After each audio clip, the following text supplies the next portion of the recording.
चारिछक आंचलिक उन्नयन परिषद बैठक पुरी जिलार चारिछक निकटस्थ चद्रम उली स्थित शहीद उद्यान अतिथि भवन परिसर में आज चारिछक आंचलिक परिषद बैठक और लोक उद्घाटन हो जाइछि।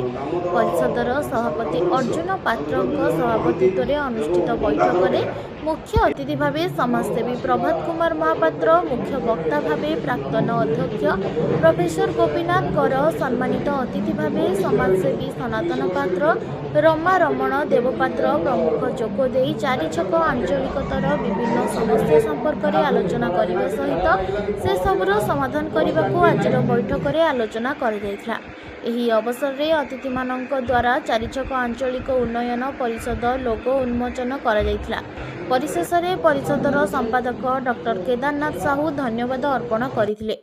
पुरी जिलार मृत्युंजय महापात्र रिपोर्ट ओडिशा न्यूज। मु प्रभात महापात्र आम घर आमपुर चारिछक आंचलिक उन्नयन परिषद आज तृतीय बैठक होता। से बैठक में चारिछक अंचल सेवा शिक्षा आमर संस्कृति यह विषय विभिन्न आलोचना करागला। चारिछक अंचल केमती उन्नति करा विषय आलोचना करागला।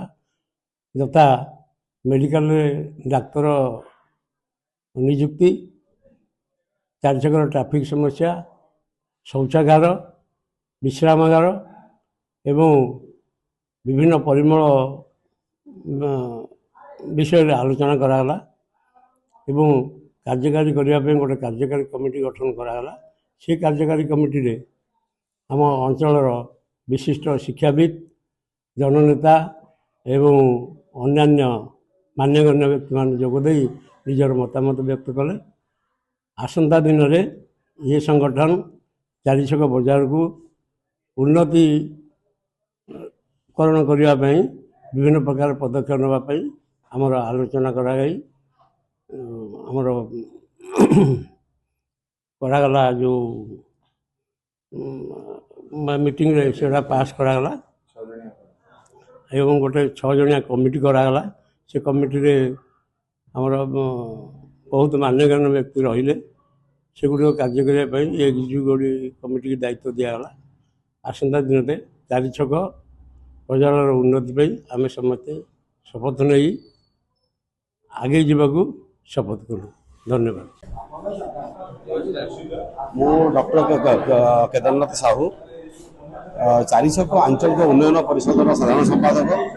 आज यही बैठक में आम चारिछक अंचल तथा रतनपुर माधव अंचल समस्त समस्या सरकार बाहर के उपस्थापन कर प्रकार आलोचना करागला एवं समस्त चारिछक अंचल बुद्धिजीवी मैंने बसते, सांबादिक बंधु थे एवं समस्ते खुशी सह आलोचना कले जे आम अंचल समस्या आम आलोचना करवा एवं लिखित आकार में सरकार को जनइबा एवं धीरे धीरे आमर दाबी उपस्थापन कले आम अंचल समस्या समाधान हम।